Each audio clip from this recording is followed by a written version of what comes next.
हमारी पार्टी ये चुनाव उत्तर प्रदेश की सभी विधानसभा की सीटों पर अकेले अपने बलबूते पर ही पूरी तैयारी व दमदारी के साथ यहां सन 2007 की तरह ही फिर से अपनी पार्टी की पूर्ण बहुमत की सरकार बनाने के लिए लड़ रही है, ताकि आपको वर्तमान में भाजपा के चल रहे जातिवादी, संकीर्ण, अहंकारी व तानाशाही वाले शासन से मुक्ति मिल सके। इसके साथ ही हमारी पार्टी ने पूर्व की तरह इस चुनाव में भी बीएसपी से जुड़ने की तादाद को ध्यान में रखकर फिर उसी अनुपात में ही यहाँ सर्व समाज के लोगों को टिकट भी दिए हैं। और अब इस चुनाव में आप लोगों को अपना वोट कांग्रेस, बीजेपी, सपा व अन्य विरोधी पार्टियों को न देकर केवल अपनी एकमात्र हितैषी पार्टी बीएसपी को ही देना क्यों जरूरी है, इसे आप लोगों को समझना होगा। हालांकि इस संदर्भ में आप लोगों को ये मालूम है कि आजादी के बाद शुरू में काफी लंबे समय तक केंद्र व उत्तर प्रदेश सहित देश के अधिकांश राज्यों में भी कांग्रेस पार्टी की ही अकेले यहाँ सरकारें रही हैं, किंतु इनकी गलत नीतियों व गलत कार्य प्रणाली की वजह से ही अब ये पार्टी केंद्र व काफी राज्यों के साथ साथ यहाँ उत्तर प्रदेश की सत्ता से भी बाहर हो चुकी है। इसके साथ ही ये पार्टी जबरदस्त जातिवादी होने के कारण शुरू से ही हर मामले में खासकर यहाँ दलित, आदिवासी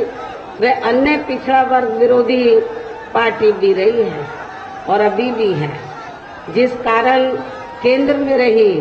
इस पार्टी की सरकार ने इन वर्गों के मसीहा व भारतीय संविधान के मूल निर्माता परम पूज्य बाबा साहब डॉक्टर भीमराव अम्बेडकर को भारत रत्न की उपाधि से भी सम्मानित नहीं किया था, जिसके लिए वो हर प्रकार से पात्र भी थे। इतना ही नहीं बल्कि इनकी मूवमेंट को आगे बढ़ाने के लिए अपनी पूरी जिंदगी समर्पित करने वाले मान्यवर श्री कांशीराम जी के देहांत होने पर भी केंद्र में उस समय इसी कांग्रेस पार्टी की रही सरकार ने उनके सम्मान में एक दिन के लिए भी राष्ट्रीय शोक घोषित नहीं किया था, तथा न ही इस पार्टी की रही सरकार ने पिछड़े वर्ग की आरक्षण संबंधी मंडल कमीशन की रिपोर्ट को भी लागू किया था, जिसे फिर बीएसपी ने अपने कड़े संघर्ष व अथक प्रयासों से केंद्र में रही श्री बीपी सिंह की सरकार से ही लागू करवाया था। साथ ही इसी सरकार ने ही बाबा साहब डॉक्टर भीमराव अम्बेडकर को भी भारत रत्न की उपाधि से सम्मानित किया गया था। लेकिन अब केंद्र व अधिकांश राज्यों की भी सत्ता से बाहर होने पर यही कांग्रेस पार्टी खासकर दलितों, आदिवासियों व अन्य पिछड़े वर्गों के वोटों की खातिर आए दिन किस्म किस्म की नाटकबाजी करती रहती है, जबकि इन वर्गों के व अन्य और मामलों में भी इस पार्टी की सच्चाई तो ये है कि कांग्रेस पार्टी जब सत्ता में आसीन होती है और इनके अच्छे दिन होते हैं तो तब इस पार्टी को इन वर्गों का विकास व उत्थान आदि याद नहीं आता है, तथा न ही इनको महिलाओं की भी भागीदारी याद आती है। इतना ही नहीं बल्कि इस पार्टी के बाद खासकर यहाँ सपा व बीजेपी आदि की बनी सरकार में भी यूपी की जनता अधिकांश मामलों में काफी ज्यादा दुखी रही है। सपा की सरकार में तो ज्यादातर यहाँ गुंडों, बदमाशों, माफियाओं, अराजक तत्वों व सरेआम लूट खसोट करने एवं दंगे फसाद आदि कराने वालों का ही राज रहा है, जिसकी खास वजह से ही इस सरकार में हमेशा यहाँ तनाव की स्थिति बनी रही है। प्रदेश में विकास के कार्य भी ज्यादातर यहाँ एक विशेष क्षेत्र व एक विशेष समुदाय के लोगों तक ही सीमित होकर रह गए हैं। खासकर दलितों एवं अति पिछड़े वर्गों के तथा इनके संतों, गुरुओं व महापुरुषों आदि के प्रति तो अधिकांश समय इनका जातिवादी रवैया ही देखने के लिए मिला है, जिसके अनेकों उदाहरण हैं। जैसे श्री अखिलेश यादव की सपा सरकार ने ही प्रदेश में SC व ST का सरकारी ठेकों में आरक्षण खत्म कर दिया था, जिसकी देश में पहली बार यहाँ व्यवस्था BSP की सरकार में ही की गई थी। संसद में सपा ने SC व ST का पदोन्नति में आरक्षण का बिल फाड़ दिया था तथा फिर उसे पास भी नहीं होने दिया था। साथ ही माननीय कोर्ट के निर्णय की आड़ में SC व ST के कर्मचारियों का गलत तरीके से डिमोशन भी कर दिया गया। सपा सरकार ने ही SC व ST के छात्रों का विदेश जाकर पढ़ाई करने की योजना को खत्म कर दिया। SC व ST के छात्रों का शून्य शुल्क पर प्रवेश समाप्त कर दिया गया। इसके साथ ही इन वर्गों के छात्रों के शुल्क प्रतिपूर्ति पर 60% की बाध्यता लगाकर उनकी छात्रवृत्ति रोकने का भी काम किया गया। इसी सपा सरकार ने सरकारी भूमि आवंटन में SC व ST को मिलने वाली प्राथमिकता को खत्म कर दिया। साथ ही यही सरकार SC व ST की भूमि को लेकर नया संशोधन नियम लेकर आई, जिसमें बिना DM की अनुमति के कोई भी उनकी जमीन को खरीद सकता था, ताकि फिर इन कमजोर वर्गों के लोगों की जमीन को आसानी से हथियाया जा सके। ऐसे अनेकों और भी इन्होंने विरोधी फैसले लिए हैं। इसके अलावा दलित एवं अन्य पिछड़े वर्गों में जन्मे इनके महान संतों, गुरुओं व महापुरुषों आदि के आदर सम्मान में हमारी सरकार ने जनहित की अनेकों योजनाओं के जो नाम रखे थे, साथ ही नए बनाए गए जिलों व यूनिवर्सिटी एवं पार्क आदि के भी जो नाम रखे गए थे, वे सभी अधिकांश सपा सरकार ने बदल दिए हैं, जिसके तहत ही संत रविदास जिले का नाम भी बदलकर इन्होंने भदोई कर दिया है। इस प्रकार से इस पार्टी का इनके प्रति ऐसा ये प्रेम व इनका असली समाजवाद है। इतना ही नहीं, बल्कि हमारी पार्टी तो इन मामलों को लेकर ये भी सोच रही थी कि सपा सरकार के हटने के बाद शायद बीजेपी की सरकार सपा के इन फैसलों को जरूर बदल देगी, लेकिन ऐसा नहीं हुआ, जिससे सपा की तरह ही बीजेपी सरकार की भी इन वर्गों एवं इनके संतों, गुरुओं व महापुरुषों आदि के प्रति इनकी जातिवादी मानसिकता साफ झलकती है। इसलिए इस चुनाव में खासकर इन वर्गों के लोगों को सपा के साथ साथ बीजेपी को भी सत्ता में आने से जरूर रोकना है। इसी प्रकार भाजपा सरकार की भी नीतियां व कार्यशैली अधिकांश यहाँ जातिवादी, पूंजीवादी एवं RSS के संकीर्ण एजेंडे को ही लागू करने पर टिकी रही है, जिससे प्रभावित अब हम शिकार हुए लोगों का इस सरकार में सही से विकास व उत्थान आदि नहीं हो सका है। साथ ही इनका हर स्तर पर काफी ज्यादा शोषण व उत्पीड़न आदि भी किया गया है। धर्म के नाम पर हमेशा यहाँ तनाव व नफरत आदि का वातावरण ही बना रहा है। प्रदेश में अपराध भी काफी ज्यादा बढ़े हैं। खासकर दलित, अकलियत व महिलाएं आदि भी इस सरकार में कतई भी सुरक्षित नहीं रही है। लेकिन मीडिया में इनके सही आंकड़ों को अधिकांश दबा दिया जाता है। इसके अलावा प्रदेश में गरीबों, मजदूरों, बेरोजगारों व अन्य मेहनतकश लोगों के साथ साथ दलितों,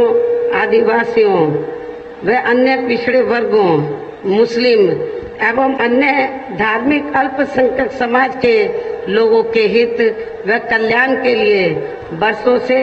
जो भी यहाँ सरकारी योजनाएं चल रही थी तो उनका भी इन्हें वर्तमान भाजपा सरकार में सही से पूरा लाभ नहीं मिल पा रहा है। साथ ही दलितों व पिछड़ों को भी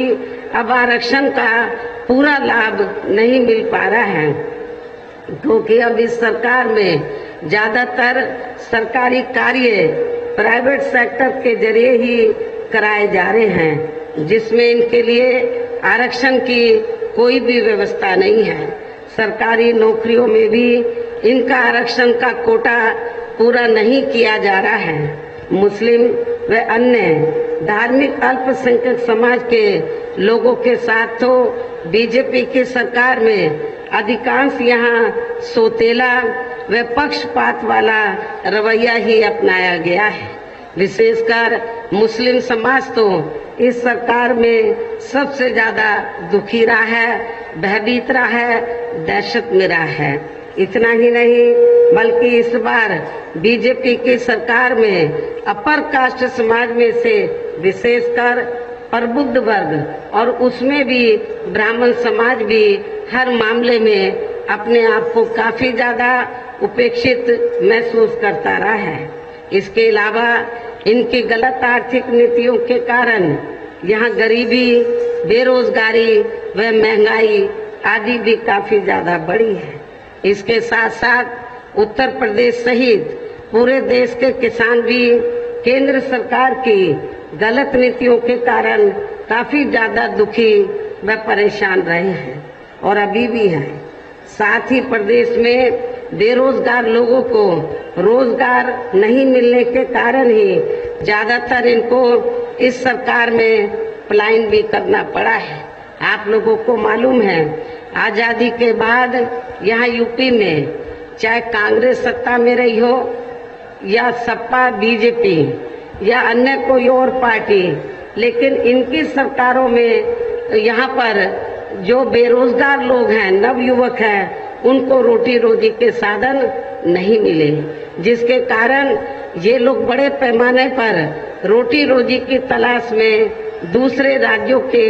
बड़े बड़े नगरों, महानगरों में तो रोटी रोजी के लिए पलायन करके चले गए। लेकिन आप लोगों को ये भी मालूम है कि जब बीएसपी के नेतृत्व में 4 बार यहाँ सरकार बनी तो बीएसपी की पहली ये सरकार थी जिस सरकार में यहाँ गरीब बेरोजगार लोगों को पलायन नहीं करना पड़ा, बल्कि जो पलायन करके चले गए थे वो भी बड़े पैमाने पर अपने यूपी वापस आ गए थे। इसलिए मैं आप लोगों को ये विश्वास दिलाना चाहती हूँ, जब इस बार 5वीं बार बीएसपी की सरकार बनेगी तो आप लोगों को रोटी रोजी के साधन प्राथमिकता के आधार पर दिए जाएंगे ताकि आप लोगों को पलायन ना करना पड़े। इस प्रकार से इन सभी विरोधी पार्टियों की रही सरकारों में शुरू से ही यहाँ यूपी की जनता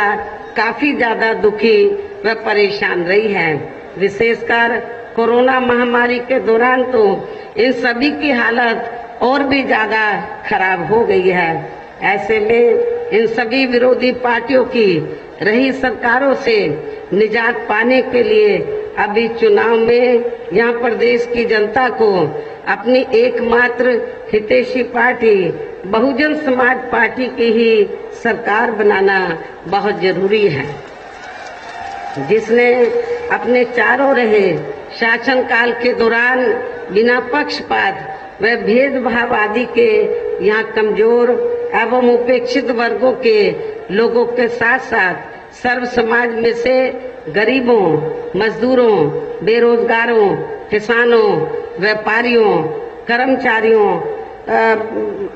एवं अन्य मेहनतकश लोगों के साथ ही युवाओं, छात्रों, महिलाओं व बुजुर्गों आदि के भी